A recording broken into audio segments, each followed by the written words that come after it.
হচ্ছে সেটা বহু প্রতীক্ষিত, তার একটা বিশাল ইম্প্যাক্ট আছে। সেজন্য সবাই নিজের নিজের মত জানাচ্ছে। নির্বাচনী প্রচারের মধ্যে শ্রীরাম ঘুরে পায়, আবার সেখানে তিনি তাদের সাইকোলজি দাঁড়ান। কারণ আপনারা সবাই ওখানে যাওয়ার থেকে আমি একদিন এখানে চলে আসা ভালো। আমার সঙ্গে তারিখ আছে যে এই যে শিক্ষক নিয়োগের দুর্নীতির বিরুদ্ধে এবং সুষ্ঠু নিয়োগের জন্য যারা লড়াই করছে তাদের সঙ্গে আমাদের ছাত্র যুব আন্দোলনের কর্মী হিসেবে তার সঙ্গে যুক্ত, নিজে চাকরি প্রার্থীদের, তার সঙ্গে বঞ্চিতদের, তার সঙ্গে সুষ্ঠু নিয়োগের দাবিতে যে লড়াই হচ্ছে সেটাকেও কোঅর্ডিনেট করে আরো কয়েকজনের সঙ্গে আমাদের যে কি কোনো স্পেসিফিক প্রশ্ন থাকে তার কাছে ভাবে আমি তো স্পেসিফিক যাবো না, সবটা এখন বেরিয়ে এসেছে। প্রথমত হচ্ছে এই রায়টা সুদূর প্রসারী। আমার সবচেয়ে দুঃখ যে আমাদের দেশে এই মুহূর্তে চাকরি প্রার্থীরা হন নিয়ে ঘুরছে, চাকরি পাচ্ছে না, বেকারি সর্বোচ্চ।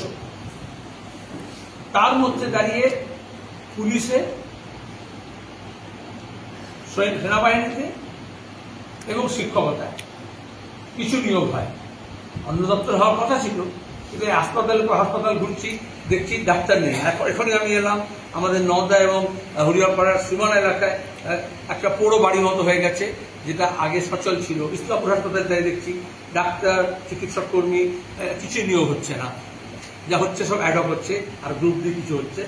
এই সমস্ত নিয়োগে যে দুর্নীতি হচ্ছে এটার বিরুদ্ধে একটা আন্দোলন এ রাজ্যে, বামপন্থীদের নেতৃত্বে জোরদার আন্দোলন, লড়াই।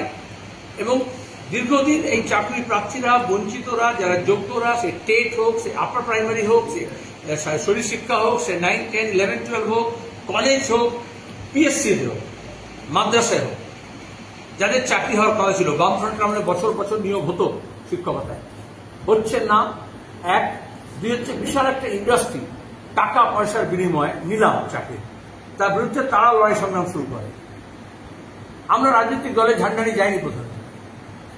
তারপরে যখন দেখা গেল বারবার মুখ্যমন্ত্রী মিথ্যা স্তোক দিয়েছেন, আশ্বাস দিয়েছেন, যখনই ভোট এসছে ওরা যখন ধর্ণা দিয়েছে, স্ট্রাইক করেছে, এমনকি পুলিশের লাঠি খেয়েছে, তখনও মুখ্যমন্ত্রী শুধু স্তোক বাক্য দিয়েছেন বা এমন কমিটি করেছেন সেই কমিটির লোক এখন জেলে, বা যারা আন্দোলন করছিল তাদেরকেও আচ্ছা ঠিক আছে কি চাকরি দিচ্ছি বা একজনকে।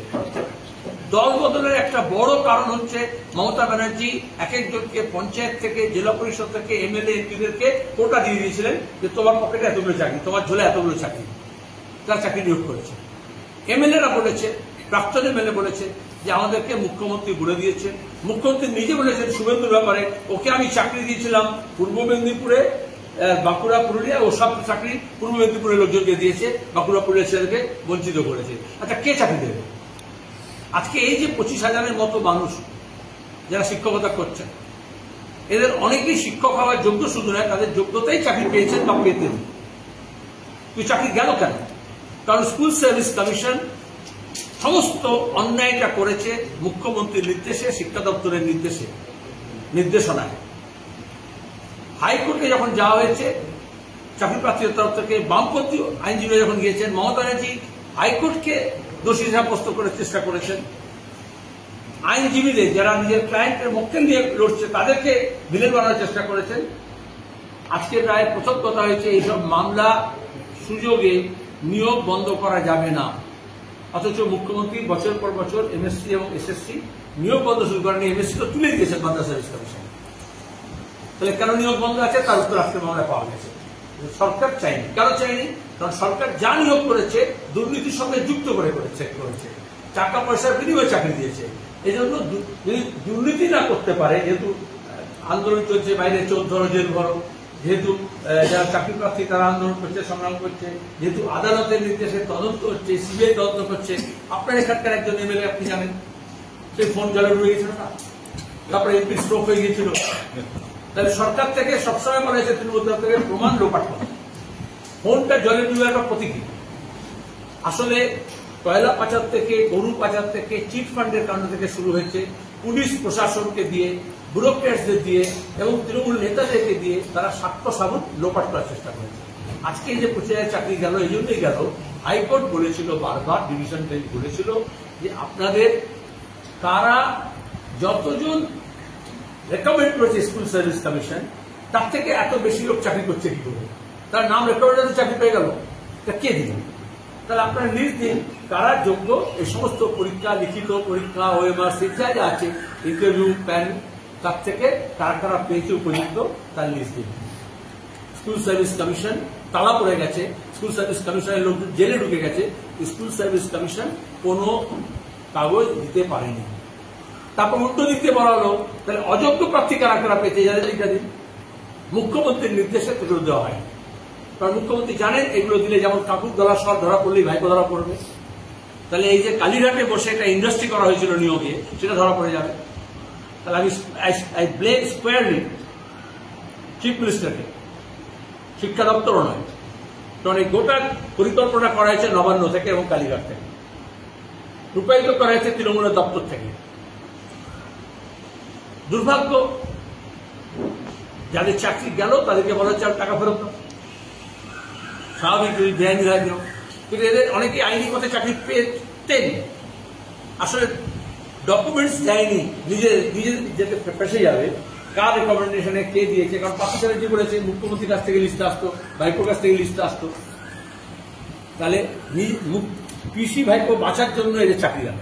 অন্তত এদের মধ্যে যারা যোগ্য আছে এবং ঠিকঠাক পরীক্ষা দিয়েছে, যাদের ওএমআরসিটির পরীক্ষার উত্তরপত্র ছিল, প্যানেল হয়েছিল ঠিক মতো, তাই তো চাকরি যেত না, সে লিস্ট তো চাওয়া হয়েছিল, দেয়নি।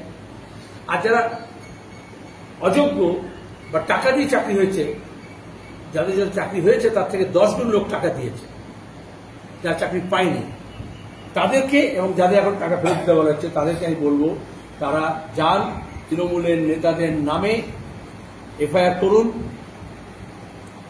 নাম প্রকাশ করুন, আমাদের দিন ছাত্র যুব আন্দোলন এবং এই শিক্ষার্থী যারা আছে, পরীক্ষার্থী যারা আছে, যারা চাকরিপ্রার্থী আছে, তারা গিয়ে তাদের ঘর ঘেরাও করবে, টাকা আদায় করতে হবে। আর যে শিক্ষকরা শিক্ষকতা করেছেন নিজ মনে পেতে পারতেন, তারা সবাই টাকা ফেরত দেবে কেন? তাই যে পার্থ চ্যাটার্জির কাছ থেকে যে এত টাকা বেরোলো, ও তো শিক্ষক নিয়োগের দুর্নীতি থেকে, তৃণমূল অন্য নেতাদের কাছ থেকে যা বেরোলো, সেই টাকাগুলো গভর্নমেন্ট ফেরত দিক, তাও কম্পেনসেট হবে না।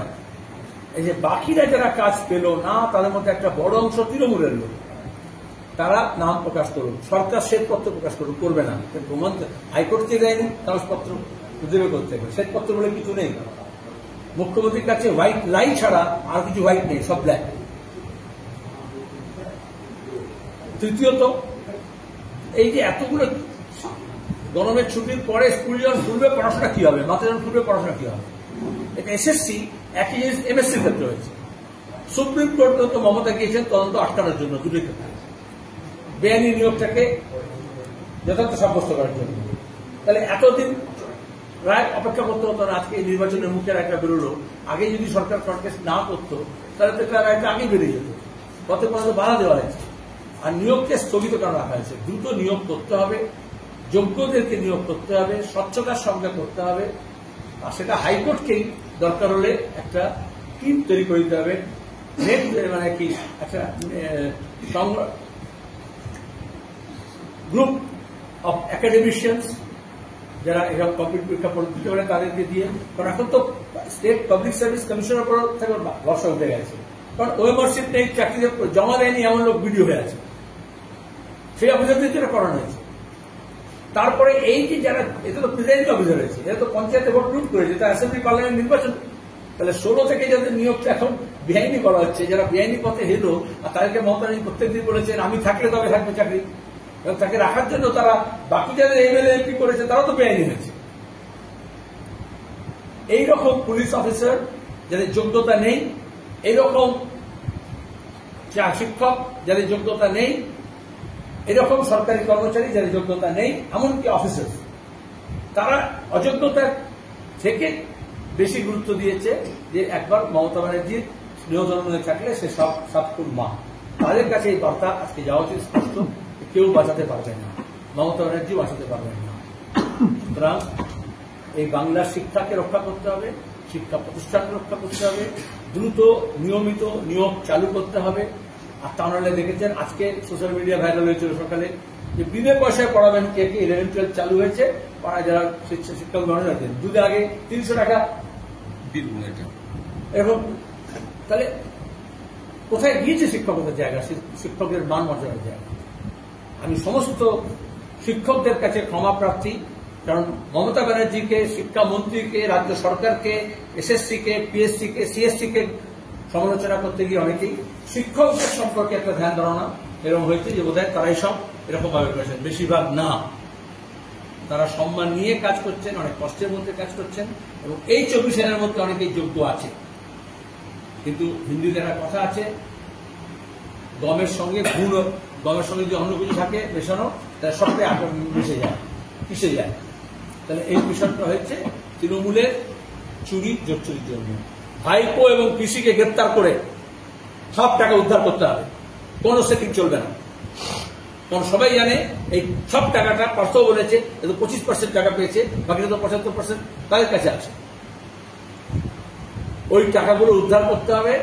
আর আইন অনুযায়ী উকিলরা ভালো বলতে পারবেন, যাদের এটা দেখার কথা, যাদের এটা নজরদারি করার কথা, যাদের কাছে এই খবরগুলো থাকে, তাদেরকে উপযুক্ত সময় সংবিধানের থেকে তারা পাঠ নেয়, শপথ নেয় যে তারা এগুলো দেখবে, অন্তর্ভুক্তি শপথ নেয়।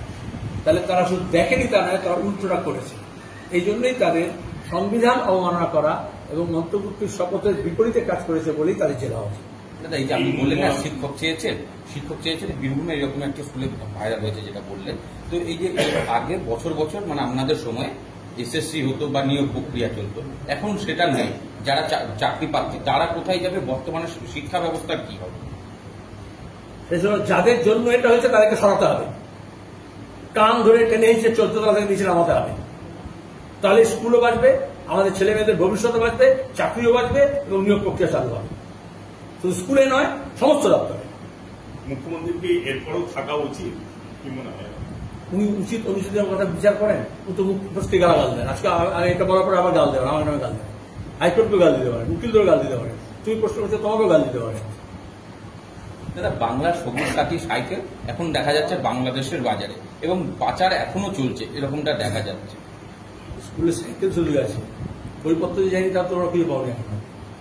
বাচ্চা তো পাঠ্যপুস্তকও পায় না, ইউনিফর্ম যে জানি তাও পায় না।